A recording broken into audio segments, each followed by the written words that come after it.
जय शिव शंभो। आप सभी को एक चीज़ का बहुत ध्यान रखना है। जो मैंने आपको छोटे छोटे नियम बताए हैं और इनको भी आपको पालन करना है। अगर आप साधना करते हैं तो आपके लिए अति उत्तम रहेगा कि ये जो मैंने आपको बताया है ये बंधन आपके कटे होने चाहिए। उसके बाद आप साधना करें, ठीक है, साधना करें। और आप जो भी मैंने इस वीडियो में बताया है तो इसको ध्यान से सुनना है, समझना है। किसी ने आपको मंत्र दीक्षा दिया है कोई मतलब नहीं है, लेकिन ये बेसिक चीज़ें आपकी कंप्लीट होनी चाहिए, तभी आपको 100% आपको साधना में लाभ मिलेगा। नहीं तो आप कहीं ना कहीं डाउन पड़ जाएंगे, तो आपको साधना का 100% लाभ नहीं मिलेगा। और साधना कोई भी करवा रहा हो, कोई भी गुरु हो, कोई भी आप अघोर, कोई भी गुरु हैं आपके, लेकिन आपको ये बेसिक चीज़ें आपकी ज़रूर कंप्लीट होनी चाहिए, तभी आपको 100% लाभ मिलेगा। नहीं तो कोई भी साधना आपका करवा रहा हो, किसी भी सानिध्य में आप कर रहे हो, आपको 100% लाभ नहीं मिलेगा। ये मेरी जुबान है, ये चीज़ ध्यान रखना। अगर आप इन नियमों का पालन नहीं करते हैं तो आपको 100% लाभ मिल ही नहीं सकता, और अगर आप करते हैं तो आपको 100% लाभ मिलेगा, और हो सकता है इससे ज़्यादा मिल जाए अगर आपके कुलदेवी और सबका आशीर्वाद आपके ऊपर रहा। वीडियो देखें, समझे और समझ जाए। जय माता दी। देखो समझो, हमने लिखा है कि साधना के विशेष नियम। इसमें आप देख सकते हैं मैंने ग्राफ भी तैयार किया है, तो हम आपको बताएंगे कि साधना के विशेष नियम। देखो विशेष नियम क्या है कि साधना करते हैं तो क्या क्या आपको देखना चाहिए। साधना से पहले आपको क्या क्या कंप्लीट होना चाहिए। जैसे आप एग्ज़ाम देने जाते हैं तो आपने देखा होगा कि जो लोग पढ़ाई करते हैं या कुछ भी आप अपने जीवन में करते हैं तो उसमें प्रिपरेशन बहुत आवश्यक है। अगर आप पूरी मान के चलो, आपको स्केल की भी ज़रूरत पड़ सकती है। आपको वहाँ जाएंगे तो आपके पास पेंसिल भी होनी चाहिए, आपके पास पेन भी होना चाहिए, रेड काला भी पेन होना चाहिए, नीला भी पेन होना चाहिए, तभी आप कुछ कर सकते हैं। तो आपका जो पेपर रहेगा बेहतर तरीके से आप लिख सकते हैं एग्जाम में। दूसरी बात, हम आप सभी को एक चीज़ और बताना चाहेंगे कि आपने एक चीज़ बहुत नोटिस किया होगा कि कोई भी कार्य करते हैं आप, चाहे साधना हो या नॉर्मल जीवन में कुछ भी हो, तो उसमें बहुत इम्पोर्टेंट होता है सामग्री का भी। और आपको हर चीज़ का बढ़िया से नॉलेज होना भी आवश्यक होता है। तो चलिए हम इसके बारे में आपको समझाते हैं। देखो पहली बात तो आपको एक चीज़ क्या करना है, जब भी आप साधना करते हैं तो आप ध्यान से सुनिएगा, बहुत इंपॉर्टेंट है, ठीक है।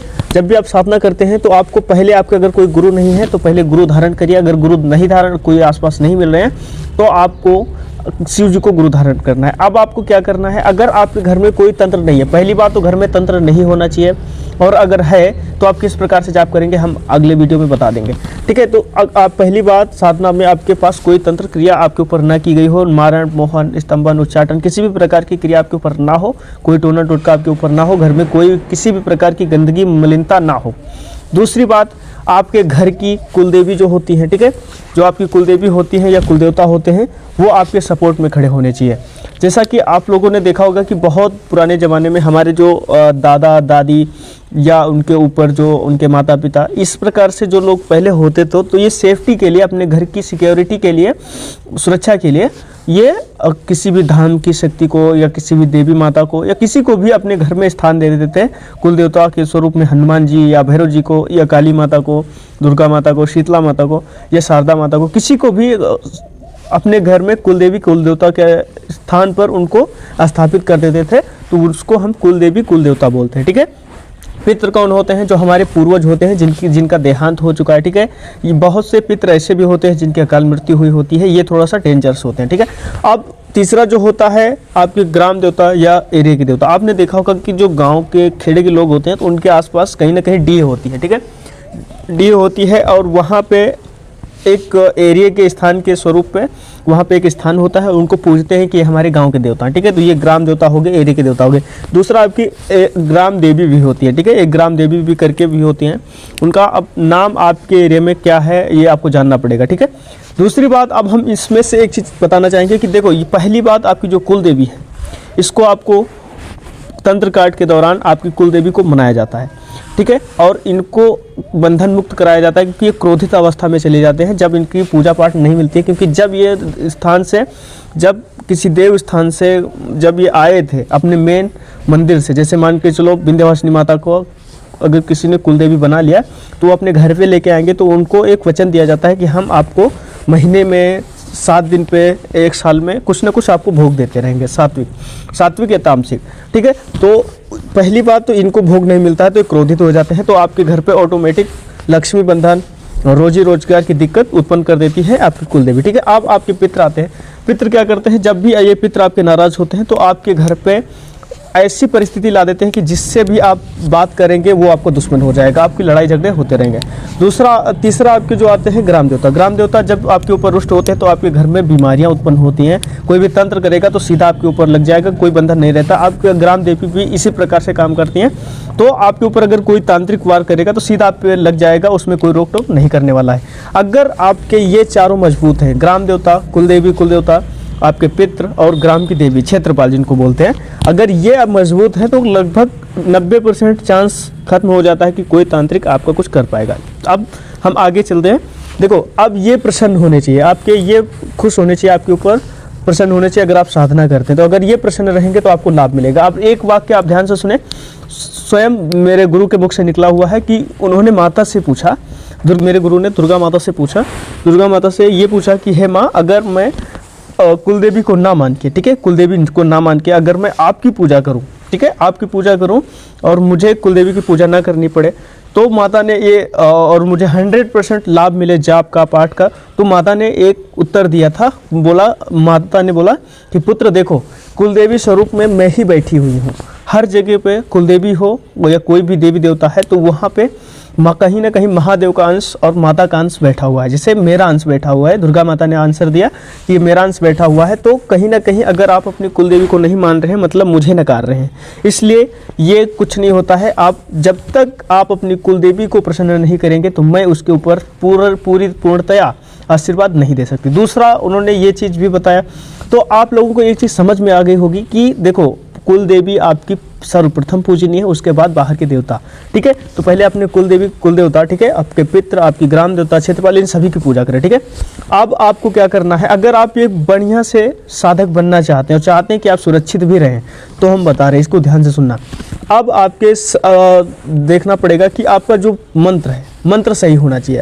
आपने ये चीज़ देखा होगा कि किसी का अग्नि तत्व भारी होता है, किसी का जल तत्व भारी होता है, या किसी को शरीर में मतलब अलग अलग प्रकार की सारी चीज़ें होती हैं। तो ये गुरु बताते हैं, गुरु बताते हैं कि आपके लिए कौन सा मंत्र बढ़िया रहेगा। मंत्र आपने एक चीज़ देखा होगा कि अगर आप शुरुआत में ही साधना कर रहे हैं और आपको एक मंत्र दे दिया जाए, ओम ऐं ह्रीं क्लीं चामुंडाय विस्फट, ठीक है, विच्चय, तो अगर मान के चलो वो वाला जो मंत्र निवारण मंत्र जिसको बोलते हैं, अगर वो मंत्र आपको दे दिया जाए तो उसकी ऊर्जा आप झेल नहीं पाएंगे, क्योंकि आपकी पहली साधना है, तो आप उस ऊर्जा को नहीं झेल सकते, किसी भी मायने में नहीं झेल सकते।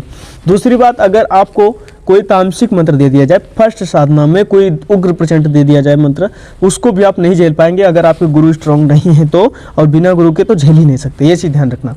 इसलिए मंत्र का चुनन मतलब आपकी अनुसार, आपकी मतलब स्थिति लेवल के अनुसार आपका मंत्र गुरु आपको बताते हैं कि कौन सा मंत्र आपके लिए सही रहेगा, ठीक है। तीसरा आपको एक चीज़ का और ध्यान रखना है कि कौन से मंत्र पे कौन सा आसन, आसन भी बहुत अनिवार्य होता है। जैसे कि मान लीजिए अगर आप कोई तामसिक साधना करते हैं तो उसमें भी आसन का विशिष्ट स्थान होता है, और अगर आप सात्विक साधना करते हैं उसमें भी इसका विशेष स्थान होता है।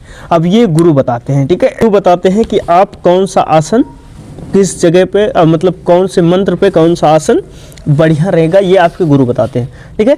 अब जो और आगे बढ़ते हैं तो आगे आता है दिशा। पहली बात तो आप चीज़ों को एक चीज़ ध्यान रखना चाहिए कि जब भी आप कोई मंत्र जाप करते हैं तो आपके लिए दिशा अनिवार्य होती है जानना, क्योंकि अगर आप दिशा नहीं समझ पाएंगे तो आप कोई भी कार्य नहीं कर सकते। मान के चलो आप साधना कर रहे हैं, साधना में आपकी दिशा, अगर आप कोई सात्विक साधना कर रहे हैं और आपको दक्षिण दिशा में बिठा दिया जाए तो इसका जो बेनिफिट आपको ना मिलके आपका लॉस हो जाएगा, ठीक है।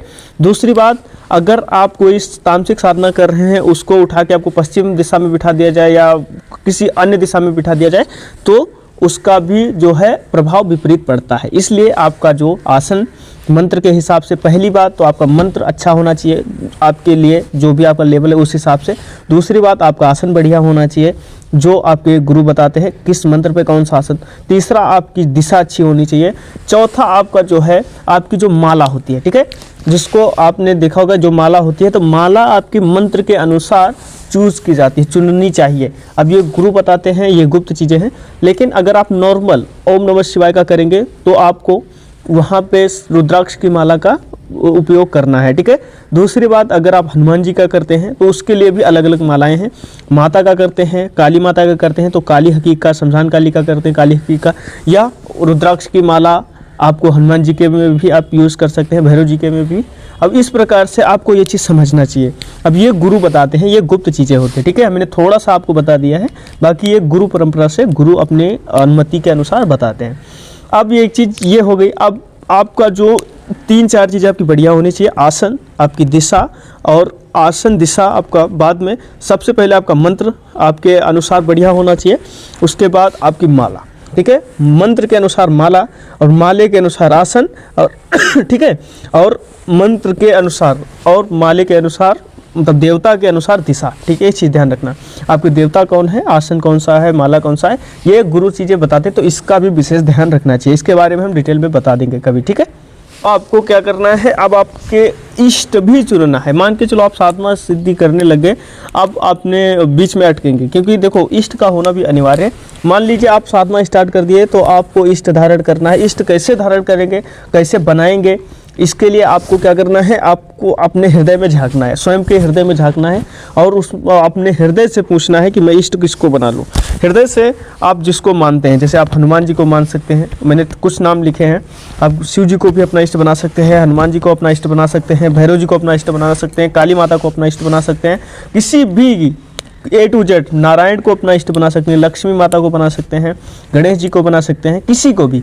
अब इसमें आपको चुनना है कि आप प्रेम किससे ज़्यादा करते हैं, कौन मतलब आपको अच्छा लगता है, सबसे ज़्यादा प्रेम किससे करते हैं, तो ये आपको चुनना पड़ेगा। अगर मान के चलो आप हनुमान जी से प्रेम करते हैं, तो आपको हनुमान जी को इष्ट बना लेना है। अब इष्ट बना लेना है तो आपको इनकी पूजा सर्वप्रथम करनी पड़ेगी, चाहे कोई भी हो इष्ट, चाहे कोई भी देवी देवता हो, उसकी सर्वप्रथम पूजा है। पहला वंदना जो है अपने गुरु का करना है, दूसरा वंदना आपको अपने इष्ट का करना है, तीसरा वंदना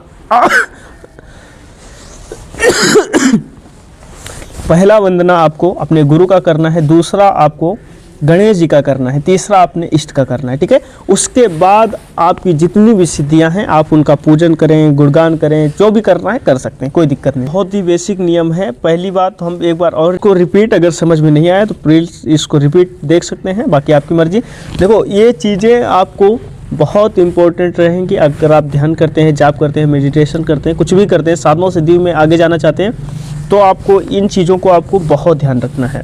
बहुत इंपॉर्टेंट है। आपकी कुलदेवी, कुलदेवता, पितृ, और आपके घर पे कोई तंत्र क्रिया तो नहीं है, और आपका मंत्र आपके लेवल के अनुसार सही है कि नहीं है, आपका आसन मंत्र के अनुसार सही है कि नहीं है, आपकी दिशा सही है कि नहीं है, और आपकी पूजा जो करते हैं कहीं प्रेत तो लेके नहीं जा रहे हैं, आपके ऊपर सुरक्षा कवच लगा है कि नहीं लगा। इन सारी चीज़ों को आपको ध्यान रखते हुए साधना करना है। और ये जो नियम है, एक सफल जो साधक है उसके नियम है, ठीक है।